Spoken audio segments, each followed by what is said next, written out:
Shalom saudara-saudara yang terkasih dalam Tuhan Yesus Kristus, selamat pagi. Renungan kita diambil dari Mazmur pasal yang ke-32. Judul renungan kita pada hari ini adalah merayakan kejujuran. Agus terkejut melihat saldo di rekeningnya bertambah lebih dari 1 miliar. Dia pun segera melaporkan ke pihak bank karena meyakini adanya kekeliruan transfer ke rekening banknya. Setelah dicek, memang ada seorang pegawai bank yang keliru mengirim uang. Pihak bank lantas berterima kasih atas kejujuran dan ketulusan yang Agus perlihatkan, lalu berterima kasih serasa memberikan hadiah sebuah jam tangan. Kok cuma diberi jam tangan sih? Padahal uangnya 1 miliar lebih. Begitu respon teman-teman Agus mendengar cerita dari kesalahan transfer itu. Tidak masalah, kejujuran saya tidak dapat dinilai dengan materi. Balas Agus tanpa maksud membanggakan diri. Seberapa tinggikah nilai kejujuran itu? Bagi saya, kejujuran adalah perkara yang tidak ternilai dengan materi. Terlebih jika kita melihat kondisi kehidupan masa kini, di mana kejujuran semakin susah untuk ditemukan, juga tidak mudah untuk dipraktekkan.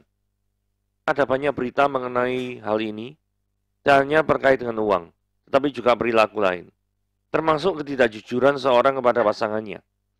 Sejatinya, kejujuran menjadi tak ternilai, karena nilainya memang sangat tinggi, karena Tuhan menghargainya dan siap memberi berkat bagi orang jujur. Inilah yang dialami oleh Daud terkait dosa yang pernah dilakukannya, tapi lantas diakuinya dengan jujur di hadapan Allah. Itulah yang mendasari mazmurnya saat menyatakan bahwa sudah selayaknya orang benar, orang jujur bersukacita dan bersorak-sorai. Ya, kejujuran memang patut dirayakan karena sangat bernilai. Jangan pernah menyesali kejujuran yang Anda lakukan, karena nilainya begitu tinggi di hadapan Allah. Oke, itu renungan kita pada hari ini nih ya. Apakah kebutuhan terbesar dari manusia yang sebenarnya tidak pernah disadari oleh manusia itu sendiri? Nah, nanti kita lihat kebutuhan apa itu ya. Sebelumnya itu kita akan membaca terlebih dahulu Mazmur pasal yang ke-32. Dari Daud, nyanyian pengajaran. Berbahagialah orang yang diampuni pelanggarannya, yang dosanya ditutupi. Berbahagialah manusia yang kesalahannya tidak diperhitungkan Tuhan dan yang tidak berjiwa penipu. Selama aku berdiam diri, tulang-tulangku menjadi lesu karena aku mengeluh sepanjang hari. Sebab siang malam tanganmu menekan aku dengan berat, sumsumku menjadi kering seperti oleh teriknya musim panas. Dosaku kuberitahukan kepadamu, dan kesalahanku tidaklah kusembunyikan. Aku berkata, aku akan mengaku pada Tuhan pelanggaran-pelanggaranku, dan Engkau mengampuni kesalahan karena dosaku. Sebab itu hendaklah setiap orang saleh berdoa kepadamu selagi Engkau dapat ditemui. Sesungguhnya pada waktu banjir besar terjadi, itu tidak melandanya. Engkaulah persembunyian bagiku. Terhadap kesesakan Engkau menjaga aku, Engkau mengelilingi aku sehingga aku luput dan bersorak. Aku hendak mengajar dan menunjukkan kepadamu jalan yang harus kau tempuh. Aku hendak memberi nasihat, mataku tertuju kepadamu. Janganlah seperti kuda atau bagal yang tidak berakal, yang kegarangannya harus dikendalikan dengan tali les dan kekang. Kalau tidak, dia tidak akan mendekati engkau. Banyak kesakitan diderita orang fasik, tetapi orang percaya kepada Tuhan dikelilinginya dengan kasih setia. Bersukacitalah dalam Tuhan dan bersorak-soraklah, hai orang benar, bersorak-soraklah, hai orang jujur. Nyanyian pengajaran. Saudara, dalam memuji Tuhan pun, lirik lagu pujian itu harus memiliki makna pengajaran.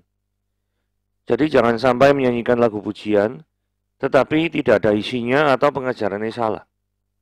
Memangnya ada tak?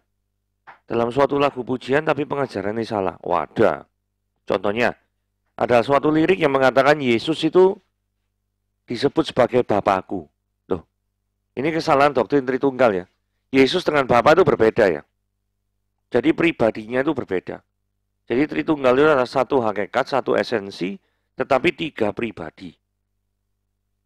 Nah, kalau misalkan Anda menyamakan Yesus sama dengan Bapa, nanti pribadinya itu kan Anda satu, tidak ada perbedaan antara Yesus dengan Bapa.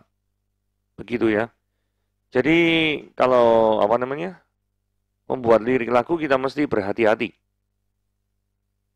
Nah, dalam konteks ini itu maksudnya ayat yang pertama di dalam Mazmur ini, berita dari nyanyian itu adalah tentang pengampunan dosa. Karena Daud berkata ya, nyanyian pengajaran, berbahagialah orang yang diampuni pelanggarannya, yang dosanya ditutupi. Nah, ini pengampunan dosa ini merupakan pengajaran sentral dari kekristenan. Jadi setiap lagu yang mengandung lirik ini sangat baik untuk dilantunkan dengan baik di dalam penyembahan pribadi maupun di dalam ruang ibadah. Karena pengampunan ini penting ya. Sangat-sangat penting. Jadi kalau misalkan Anda itu menyadari betapa indahnya konsep pengampunan di dalam kekristenan, yaitu nanti melibatkan turunan Yesus Kristus mati di kayu salib, dan bagaimana dia bangkit dari kematian, dan menebus daripada semua keberdosaan manusia yang percaya kepadanya, itu sangat-sangat indah sekali. Konsep itu tidak pernah mungkin bisa dipikirkan oleh manusia yang berdosa, tetapi merupakan inisiatif dari Tuhan sendiri untuk menyelamatkan manusia yang berdosa ini. Karena kalau Tuhan tidak berinisiatif menyelamatkan manusia dari keberdosaannya, maka sesuai dengan Roma 6 ayat 23, yaitu upah dosa adalah maut. Yang kedua, saudara, kalau sekilas kita membaca ayat 2 ini agak aneh ya. Karena gini ya, berbahagialah manusia yang kesalahannya tidak diperhitungkan Tuhan. Berarti ini masih nyambung di temanya ayat pertama, yaitu pengampunan dosa. Terus kemudian ada kalimat selanjutnya yang ngomong gini, yang tidak berjiwa penipu. Loh, hubungannya apa nih? Kesalahan tidak diperhitungkan Tuhan dan tidak berjiwa penipu. Saudara, kalau menurut saya begini ya. Seseorang yang kesalahannya diampuni Tuhan, itu adalah orang yang jujur di hadapan Tuhan. Dan memiliki hati yang mengaku bersalah di hadapan Tuhan. Nah, ini hubungannya apa? Tidak berjiwa penipu. Karena gini, seringkali orang di hadapan Tuhan itu sandiwara. Sok-sokan dan memamerkan kesalehannya. Contoh misalkan, di dalam perjanjian baru ada kisah di mana Tuhan Yesus bercerita ada seorang pemungut cukai yang berdoa. Wah, pemungut cukai notabene adalah orang yang sangat dibenci di dalam abad pertama, jabatan yang paling dibenci. Tapi orang ini sungguh-sungguh berdoa dan menyesali segala keberdosaannya. Dan dia di dalam bait Allah berdiri jauh-jauh. Tetapi ada seorang Farisi yang di hadapan Tuhan doanya itu membanggakan diri. Aku puasa Senin Kemis apa gini gitu, membanggakan kesalehannya. Orang ini tidak jujur terhadap dirinya sendiri bahwa dia adalah orang yang berdosa. Nah, jadi saya mengaitkan ketika seseorang mengalami kesalahannya tidak diperhitungkan Tuhan, itu dengan syarat orang itu harus jujur terbuka di hadapan Tuhan. Dan keterangannya dikasih di sini adalah tidak berjiwa penipu. Yaitu menipu keberdosaannya sendiri. Karena saya percaya confession, pengakuan, itu preceding, mendahului daripada restoration, pemulihan. Jadi kalau misalkan Anda berpikir, kenapa di dalam kehidupan saya tidak ada pemulihan? Karena Anda tidak pernah mengaku bersalah dengan sungguh-sungguh di hadapan Tuhan. Ayat ketiga, selama aku berdiam diri, tulang-tulangku jadi lesu. Siang malam tanganmu menekan aku. Ini berdiam diri dalam pengertian apa? Berdiam diri dalam pengertian kondisi manusia yang berdosa seharusnya menghadap Tuhan.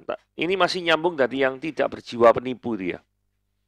Tetapi nyatanya, terkadang manusia itu ketika berdosa tidak mau menghadap Tuhan, malah berdiam diri. Dan dalam kondisi yang seperti ini, Anda belum menghadap kepada Tuhan, maka ada rasa ketidaknyamanan yang akan menghinggapi perasaan saudara. Ada rasa bersalah terus yang menghantui kehidupan Anda. Saudara, ini ada ilustrasi bebek ya. Jadi, ada seorang, dua orang ya, kakak beradik gitu ya. Nah, suatu saat kakak beradik ini yang adiknya itu main ketapel gitu ya, main ketapel, nggak sengaja ketapelnya itu, ketapel tahu kan ya, batunya itu ditarik, dilempar gitu ya, pakai karet gitu, kemudian kesasar ke bebeknya papanya gitu. Karena papanya ini peternak bebek. Mati satu, mati kan. Ya apa ini? Nah, yang kakaknya tahu peristiwa itu, gitu ya. Nah, dua kakak beradik ini setiap saat itu tiap hari dikasih uang jajan sama papanya ya. Nah, ketika kasih uang jajan sama papanya, kemudian sang adik ini ketika di sekolahnya biasa dibully sama kakaknya. Kakaknya ngomong, aku tolong beli no makanan ya. Loh, kakak kan sudah ada uang jajan sendiri. Kakaknya ngomong gini, bebek, jok lali bebek. Nah, karena seperti itu, maka yang terjadi adalah adiknya terpaksa menyerahkan uang jajannya itu ke kakaknya dan membelikan makanan. Begitu terus berhari-hari ya.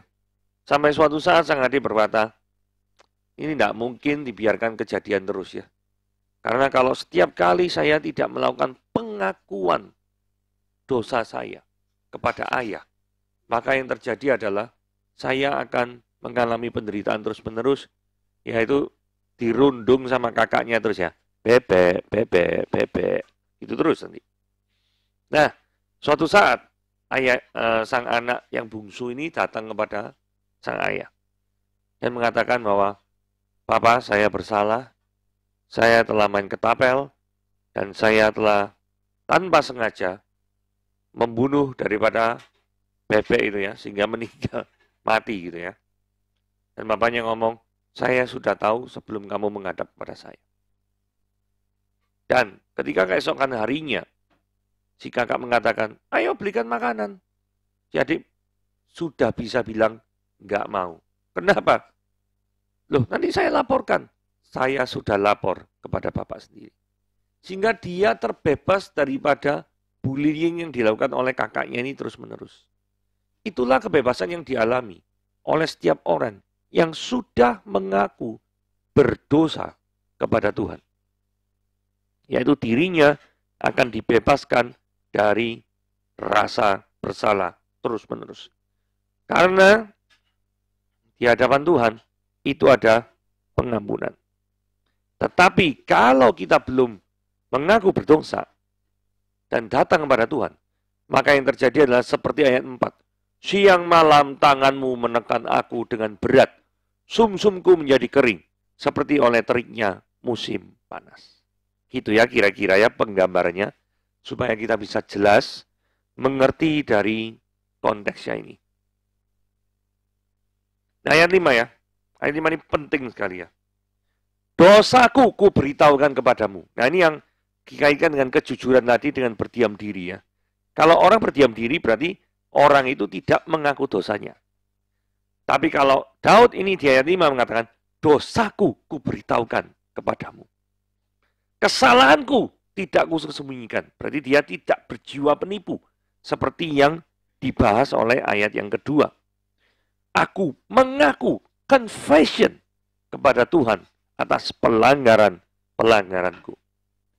Jadi kalau kita mau analisa ya, kepada siapa kita berdosa? Pasti kepada Tuhan. Siapakah yang bisa mengampuni dosa kita? Ya pasti Tuhan sajalah, tidak ada yang lain. Pertanyaan ketiga, lalu mengapa? Ketika kita berdosa, maka seringkali kita tidak datang kepada Tuhan, tapi malah datang kepada penghiburan lain yang ditawarkan oleh dunia ini. Entah itu drugs, obat-obatan, prostitusi, atau yang lain. Saudara, jikalau Anda berdosa, Anda harus datang kepada Tuhan. Bukan lari daripadanya, bukan. Seperti anak yang hilang.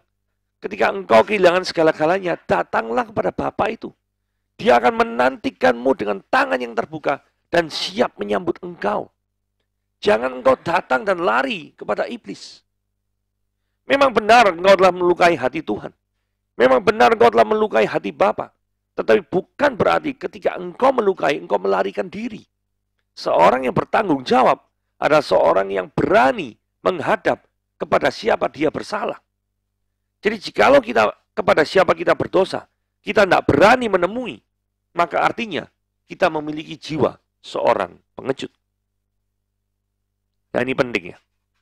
Yang menjadi judul, apa sih sebenarnya kebutuhan manusia yang terbesar? Tapi sebenarnya dia terkadang tidak menyadarinya. Kebutuhan itu, dijawab ini ya, adalah kebutuhan untuk diampuni. Saudara, ketika perasaan bersalah itu terus-menerus menghantui kehidupanmu, guilty feeling, itu terus-menerus ada dalam bayang-bayang kehidupanmu, maka Anda seumur hidup tidak akan pernah tenang. Itulah sebabnya mengapa Anda perlu datang.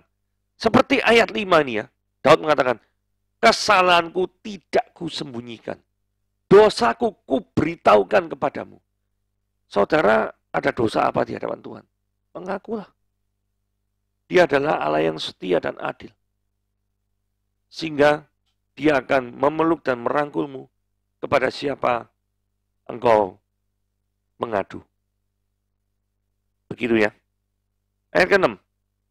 Menjadi seorang yang dekat dengan Tuhan. Sebab itu adalah setiap orang yang saleh berdoa kepadamu selagi engkau dapat ditemui. Terus kemudian ada suatu perkataannya, frase gini. Sesungguhnya pada waktu banjir besar terjadi, itu tidak melandanya. Saudara, ketika kalimat ini muncul, saya tiba-tiba teringat pada Nuh. Nuh adalah seorang tokoh yang mengalami banjir besar. Air bah. Nah, Nuh kebetulan adalah seorang yang dekat dengan Tuhan. Seorang yang memang dikatakan benar di hadapan Tuhan. Nah, seorang yang dekat dengan Tuhan dan mau taat kepada Tuhan, sekalipun disuruh melakukan tindakan yang tidak masuk akal di zamannya. Yaitu apa? Bangun kapal di tengah musim kemarau. Oh, ini dia tuh ditertawakan oleh orang-orang sekitarnya gitu ya. Saudara, ini penting ya, seorang yang dekat dengan Tuhan. Kadang-kadang perilakunya, aktivitasnya, mungkin nggak bisa pernah dipahami oleh orang-orang yang ada di sekitarnya. Misalkan, apa sih untungnya pergi ke gereja? Wah, orang dunia itu selalu menilai suatu aktivitas itu untung rugi. Yang dapat dinilai dengan materi. Mau pergi gereja loh memberikan persembahan, malah keluar uang. Buat apa ke gereja? Nggak dapat sesuatu, nggak dapat materi kok. Malah keluar uang, ya bayar parkir. Nanti pergi misalkan gerejanya di mall, bayar di mall, nanti makan di mall lebih mahal lagi. Nanti belum ditarik persembahan. Nanti ada perpuluhan lagi. Banyak ruginya kalau ke gereja itu, ngapain ke gereja? Itu yang orang dunia mungkin pahami. Gitu loh. Tentang orang Kristen ke gereja kok cek gobloknya gitu loh. Uang keluar terus. Ditipu sama pendetanya mungkin. Nah, seperti itu. Mereka tidak memahami hadirat Tuhan, persekutuan dengan Tuhan. Mereka tidak paham itu. Sama seperti orang-orang di zaman Nuh. Tidak paham. Mengapa Nuh kok bisa bangun kapal di tengah musim kemarau? Ini maksudnya apa? Gitu loh. Kan tidak masuk akal gitu. Tapi ingatlah, Tuhan pasti akan menyediakan yang terbaik dan memiliki maksud dalam setiap rencananya di dalam kehidupanmu. Ayat 7:8-9 ya. Nah, ini dikatakan, engkaulah persembunyian bagiku. Terhadap kesesakan engkau menjaga aku. Dari ayat 7 kita mengetahui, Daud ini mengakui Tuhan itu adalah tempat perlindungan. Ketika Daud mengalami masalah, dalam hal ini dikatakan kesesakan, maka Tuhan itulah yang menjadi pelindung baginya. Nah, kenapa kalau kita bisa mengambil kesimpulan Tuhan itu sebagai pelindung? Karena ada katakan di sini apa? Engkau menjaga aku, mengelilingi aku. Jadi kalau ngelilingi itu kan sudah terlindungi, sehingga aku luput dan bersorak. Nah, kemudian ayat 8-9 ini adalah respons Tuhan terhadap doa Daud. Ya, ayat 9 ngomong ini. Janganlah seperti kuda atau bagal yang tidak berakal, yang kegarangannya harus dikendalikan dengan tali les dan kekang. Sebelumnya ayat 8 ngomong ini. Aku tidak mengajar dan menunjukkan kepadamu jalan yang harus kau tempuh. Nah, kenapa kok ketika Tuhan menunjukkan jalan yang harus ditempuh, kemudian Tuhan harus memberikan keterangan Jangan seperti kuda bakal yang tidak berakal yang harus dikenakan tali kekang. Karena seringkali jalan yang harus ditempuh sesuai dengan kehendak Tuhan, itu seringkali itu mengganggu daripada pemahaman umum orang-orang berdosa. Ya seperti Nuh tadi ya, disuruh bangun kapal di tengah musim kemarau. Dan logikanya mana gitu loh. Nah, tapi bagi orang yang pengen karakternya itu dibentuk oleh Tuhan, maka orang itu harus memiliki kerelaan. Jangan sampai Tuhan mengenakan tali kekang. Kalau Tuhan sampai mengenakan tali kekang, artinya apa? Itu engkau harus dipaksa. Dan itu sangat tidak nyaman. Saudara, kalau kita mau berlogika ya, jikalau Tuhan itu sebagai pihak yang melindungi. Tadi kan ayat 7 bicara Tuhan itu melindungi. Dan manusia sebagai pihak yang dilindungi. Jadi sudah sewajarnya toh, antara pihak yang melindungi dan pihak yang dilindungi, itu ada kedekatan antara keduanya. Tidak mungkin Anda tidak dekat dengan seseorang, terus kemudian Anda ngomong, oh aku kan mau melindungi dia. Loh, mau melindungi gimana? Orang deket lain enggak kok, kenal lain enggak kok. Ya toh?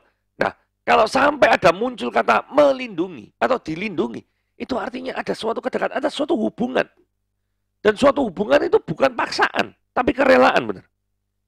Nah, kadang karena manusia itu manusia yang berdosa, manusia itu kadang apa?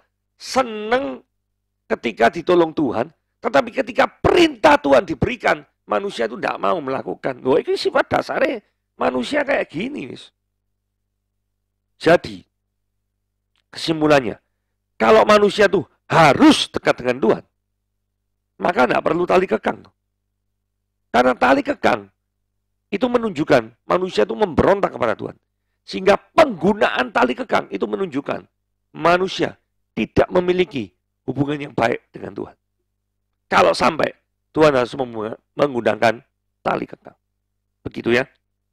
Nah, slide terakhir, keterbukaan di hadapan Tuhan. Banyak kesakitan diderita orang fasik.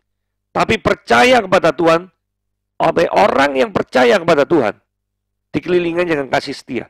Saudara dikatakan di sini nggak ngomong gini ya. Banyak kesakitan diderita orang fasik. Tetapi orang yang percaya pada Tuhan dibebaskan daripada kesakitan. Enggak loh. Artinya, orang percaya itu tetap bisa mengalami penderitaan gara-gara kepercayaannya. Nah, satu hal, maksud daripada ayat 10, orang percaya pada Tuhan dikelilinginya dengan kasih setia. Artinya gini, sekalipun orang percaya itu mengalami penderitaan, tetapi kasih setia Tuhan tidak pernah meninggalkan orang percaya yang menderita sebagai akibat dari kepercayaannya itu. Tidak meninggalkan. Itu yang pengen diomongkan oleh ayat 10 ini. Perhatikan kata bersukacita dalam Tuhan. Nah ini ngomong ayat 11 ya saudara. Dikaitkan dengan status orang benar dan orang jujur. Ini menarik ini ya. Jadi pemakaian kata orang jujur. Saudara ingat frase tidak berjiwa penipu di ayat yang kedua. Oke? Yang kedua, frase jujur ini dikaitkan dengan apa? Kita tadi sudah pernah bahas ayat yang kelima. Daud itu terbuka di hadapan Tuhan. Yaitu tidak ada kesalahannya yang disembunyikan. Jadi artinya gini, kalau saya kaitkan dengan bersukacita orang benar dan orang jujur, artinya ini, seseorang bisa bersukacita di hadapan Tuhan. Kalau orang itu terbuka, tidak ada yang dosa yang disembunyikan. Dan orang itu karena keterbukaannya mengalami pemulihan, restoration, dan statusnya diubah dari orang yang berdosa menjadi orang yang benar. Itu adalah orang syarat orang yang bisa bersukacita. Saudara ingat, kebutuhan terbesar manusia, yang manusia terkadang atau seringkali tidak pernah disadari, yaitu apa? Kebutuhan untuk pengampunan dari Tuhan. Saudara, apakah Anda orang berdosa? Jikalau iya, datang kepada Tuhan. Karena 1 Yohanes 1 ayat 9 dikatakan ini, jika kita mengaku dosa kita, maka Ia adalah setia dan adil. Dia akan mengampuni segala dosa kita dan menyucikan kita dari segala kejahatan kita. Come, datang kepada Tuhan, maka dosamu akan diampuni. Sekian renungan pada hari ini. Tuhan Yesus memberkati.